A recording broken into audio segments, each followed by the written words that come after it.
خدا کے زندہ اور پاک کلام میں سے پیدائش کی کتاب اس کا 38 باب۔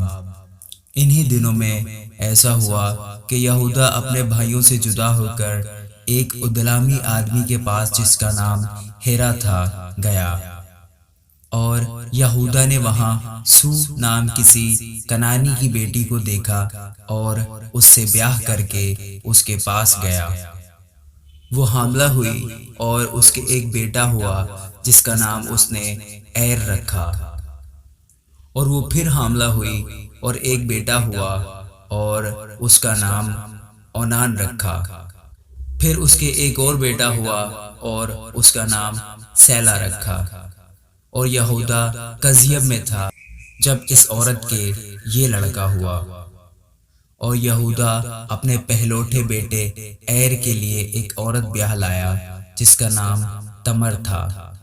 اور یہودا کا پہلوٹا بیٹا ایر خداوند کی نگاہ میں شریر تھا، سو خداوند نے اسے ہلاک کر دیا۔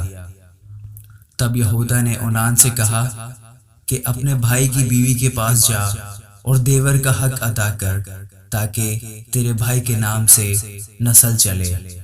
اور اونان جانتا تھا کہ یہ نسل میری نہ کہلائے گی، سو یوں ہوا کہ جب وہ اپنے بھائی کی بیوی کے پاس جاتا تو نطفہ کو زمین پر گرا دیتا تھا کہ مبادا اس کے بھائی کے نام سے نسل چلے۔ اور اس کا یہ کام خداوند کی نظر میں بہت برا تھا، اس لیے اس نے اسے بھی ہلاک کیا۔ تب یہودا نے اپنی بہو تمر سے کہا کہ میرے بیٹے سیلا کے بالغ ہونے تک تو اپنے باپ کے گھر بیوہ بیٹھی رہے، کیونکہ اس نے سوچا کہ کہیں یہ بھی اپنے بھائیوں کی طرح ہلاک نہ ہو جائے۔ سو تمر اپنے باپ کے گھر میں جا کر رہنے لگی۔ اور ایک عرصہ کے بعد ایسا ہوا کہ سور کی بیٹی جو یہودا کی بیوی تھی مر گئی، اور جب یہودا کو اس کا غم بھولا تو وہ اپنے ادلامی دوست ہیرا کے ساتھ اپنی بھیڑوں کی پشم کترنے والوں کے پاس تمنت کو گیا۔ اور تمر کو یہ خبر ملی کہ تیرا خسر اپنی بھیڑوں کی پشم کترنے کے لیے تمنت کو جا رہا ہے۔ تب اس نے اپنے رنڈاپے کے کپڑوں کو اتار پھینکا اور برقع اوڑھا اور اپنے کو ڈھانکا، اور اینیم کے پھاٹک کے برابر جو تمنت کی راہ پر ہے جا بیٹھی، کیونکہ اس نے دیکھا کہ سیلا بالغ ہو گیا مگر یہ اس سے بیاہی نہیں گئی۔ یہودا اسے دیکھ کر سمجھا کہ کوئی کسبی ہے، کیونکہ اس نے اپنا منہ ڈھانک رکھا تھا۔ سو وہ راستہ سے اس کی طرف کو پھرا اور اسے کہنے لگا کہ ذرا مجھے اپنے ساتھ مباشرت کر لینے دے، کیونکہ اسے بالکل نہیں معلوم تھا کہ وہ اس کی بہو ہے۔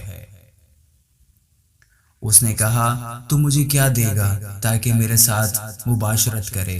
اس نے کہا میں ریوڑ میں سے بکری کا ایک بچہ تجھے بھیج دوں گا۔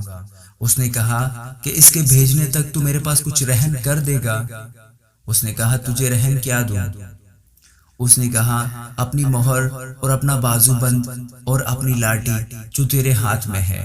اس نے یہ چیزیں اسے دیں اور اس کے ساتھ مباشرت کی، اور وہ اس سے حاملہ ہو گئی۔ پھر وہ اٹھ کر چلی گئی اور برقع اتار کر رنڈاپے کا جوڑا پہن لیا۔ اور یہودا نے اپنے ادلامی دوست کے ہاتھ بکری کا بچہ بھیجا تاکہ اس عورت کے پاس سے اپنا رہن واپس منگائے، پر وہ عورت اسے نہ ملی۔ تب اس نے اس جگہ کے لوگوں سے پوچھا کہ وہ کسبی جو اینیم میں راستہ کے برابر بیٹھی تھی کہاں ہے؟ انہوں نے کہا یہاں کوئی کسبی نہ تھی۔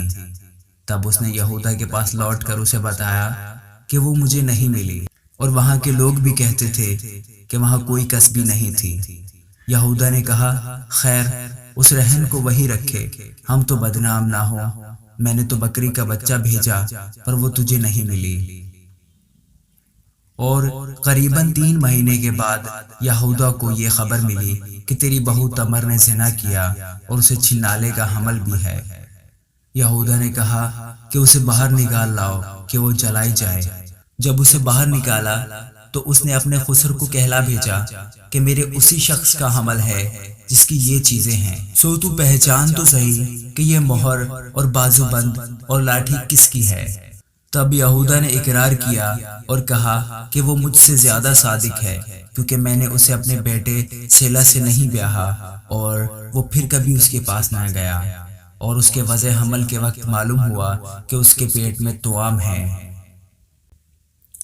اور جب وہ جلنے لگی تو ایک بچی کا ہاتھ باہر آیا اور دائی نے پکڑ کر اس کے ہاتھ میں لال ڈورا باندھ دیا اور کہنے لگی کہ یہ پہلے پیدا ہوا، اور یوں ہوا کہ اس نے اپنا ہاتھ پھر کھینچ لیا۔ اتنے میں اس کا بھائی پیدا ہو گیا۔ تب وہ دائی بول اٹھی کہ تو کیسے زبردستی نکل پڑا، سو اس کا نام فارس رکھا گیا۔ پھر اس کا بھائی جس کے ہاتھ میں لال ڈورا بندھا تھا پیدا ہوا اور اس کا نام زارہ رکھا گیا۔ آمین۔